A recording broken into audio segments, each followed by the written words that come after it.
guys, it's Cameron for the series premiere, the new CBS comedy, Me, Myself, and I. And what Me, Myself, and I is essentially about is we focus on this character of Alex Riley.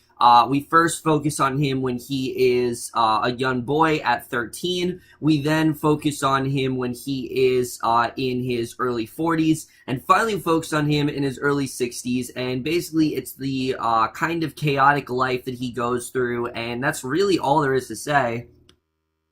Definitely like this, like the Wonder Years and things like that, but nothing quite like, what this actually did end up being. It was definitely something, very unique and just very different, and that was something I definitely was really looking forward to. I didn't really know how it was going to work, and I have to say, after watching this first episode, while this show isn't perfect, I really love this premiere. I thought this was very well done. I thought it really did just set things up for a very potentially compelling show, and I'm very interested in seeing really where we're going to go from here. But let's just starting off with the cast. So for a show like this, talking about the cast is a little bit difficult because we have different actors playing these characters, so I'm just going to focus first on our main character, Alex Riley, who is played by 3 different actors because, like I said, we got the younger version, we got the midlife version, we finally have the older version. Let's first talk about Bobby Moynihan in this role, who is great. I really loved his character. He's going through a bit of a midlife crisis. He realized that his wife has basically been having an affair, and he has to try to kind of move on, and at the same time he's trying to come with a really good idea at his advertising firm, and he can't really come up with it. He's too preoccupied with other things, and I thought he definitely did a really good job. Not exactly like gut-bustingly funny. He had some funny lines here and there, but I definitely did like his character. For the most part, he definitely did a really good job here. However, surprisingly, the standout for me of this show was Jack Dylan Grazer as the young Alex Riley. I love this actor. I just saw him in It, and he was fantastic in that, and he's just as good here. I really liked his character. He is your typical teenager where he is basically obsessed with Michael Jordan, and he's now moving to this new hometown. He has this pretty big crush, on a girl. He's like infatuated by her, and it was definitely a really interesting story. I thought he was a lot of fun to watch, but you also kind of did feel bad for him because you can tell that he really does like this girl, and it's very awkward between them, and I thought he definitely was a lot of fun to watch. Out of all 3 of the stories, he actually was my favorites, and I thought he definitely was a lot of fun here. I think for sure, again, I've said this, just like Young Sheldon, I think this kid is definitely going to make a name for himself after this show. And then John Larroquette as well as the older Alex Riley, I thought was really good. I definitely did like what he did here. Not too much to say about his character, but I definitely did like what he did in the show. I thought for the most part he definitely was really good, and I thought all 3 of these actors were very well casted. It's cool how they all kind of inhabit the same person. I thought they all did a really good job in that regard, and that's something that definitely does definitely does help the show for sure. And then the rest of the cast here, not really too much to say. There wasn't really like a huge standout to me. Jaleel White I thought was really good as Alex's best friend Daryl when he's 40. I thought he was a lot of fun to watch. I mean, it's Urkel, so that should not come as a surprise. He was just a lot of fun to watch here. I really like Alex's stepfather, Ron, played by Brian Unger. He is a really good scene towards the end of this episode, and I thought he was definitely really good here. Nori Sterling, the girl that he actually did have a crush on, I thought was also really good. Reylynn Caster. Really everyone here I thought was very well casted. There wasn't anyone that I thought was bad in this show. I thought for the most part everyone really did give it their all, and that's something I definitely loved here. So now let's get into the directing and the writing, because that is really the thing I was most interested in this show, is how is this show going to be portrayed? How is this show going to be written? And I'll tell you guys this right now.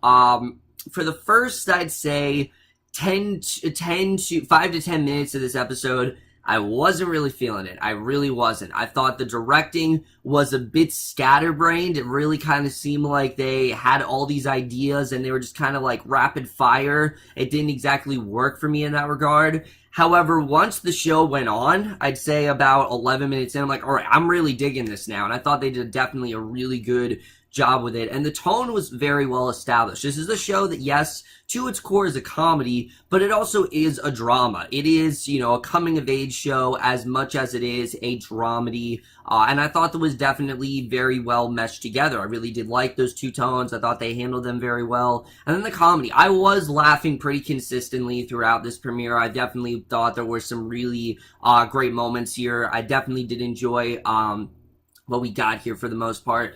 And then, so I thought the directing was really good, but the writing is really the thing I want to talk about, because the writing here, it's very different from your typical type of comedy. And like I said, for the first 10 to 15 minutes, 5 to 10 minutes, I wasn't really feeling it. Not that it was bad, I still thought it was good. It wasn't really grabbing me, because they're just rapidly going through each storyline. They introduced you to Bobby Moynihan's Alex Riley very quickly, then they just zoom through the young Alex Riley, then they just go right to the older Alex Riley, and it wasn't really working for me. But then once this went on, I started to get more into the stories. And like I said, for me, I think the young Alex Riley was probably the story that I enjoyed the most. I mean, I think we all go through that time when there's one girl that we all are just so fixated on, to the point where we just get so nervous around her, we can't even think straight. Even though we really do like her, we feel that we're out of her league, and that we're too, she's too good for us. And I thought that was definitely a lot of fun to watch. And I really did kind of feel bad for him, because, I knew he was going to screw up because it was in the trailer, but I thought that was very well handled. I thought he definitely did a really great job, and I thought, what he went through was definitely very not realistic necessarily. I don't think it happened exactly that way, but I'm sure embarrassing things like that happen to people all the time, when they're that age. So I thought that was very relatable. Bobby Moynihan, like I said, his story, I thought was also really well done. The way he's kind of trying to move on from his ex-wife, and he's trying to, he's struggling with all these ideas, I thought was definitely very well handled. The different coping mechanisms he went through, I thought was definitely a highlight of the episode, and I thought Bobby Moynihan was really good. John Larroquette, on the other hand, let's talk about him, because while I thought he was really good in this role, his story wasn't really grabbing me. It just kind of felt like they had him here, and I'm like, I don't know about John Larroquette. I really was not into what was going on with him. The whole heart attack thing, I thought was whatever. I just didn't really care that much about it, to be honest with you.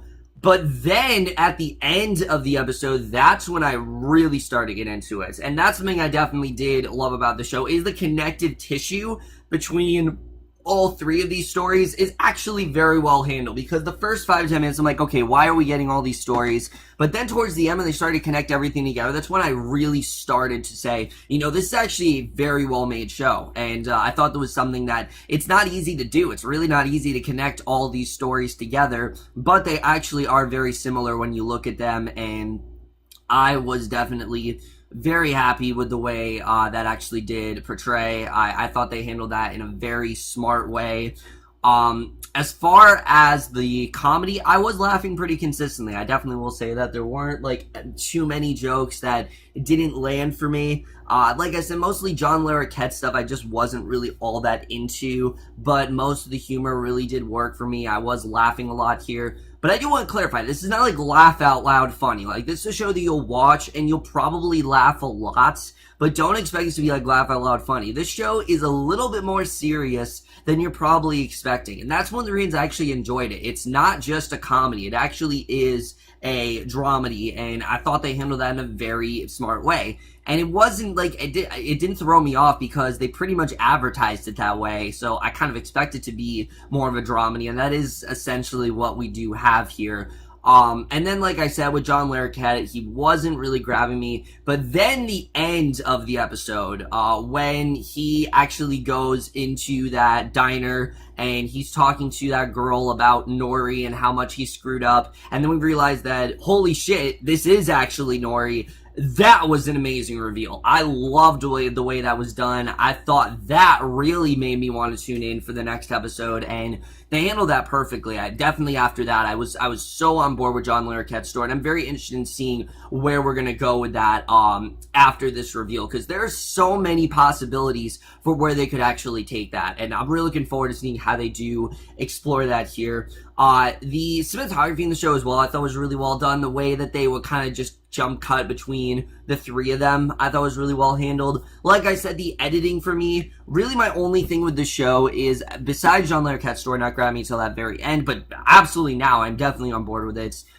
What they should have done for me with the editing is, I think they should have just spent a little more time on each of these stories. Like, we should have gotten 5 minutes with the regular Alex Riley, then gotten 5 more minutes with young Alex Riley, and then we can cut to the older Alex Riley. Then they could have just stuck with the same approach that they did. I just, for a little bit, right out of the gates, it was just kind of overwhelming me. It was just, I wasn't as into it, I have to say, and it didn't really work as well as I wanted it to.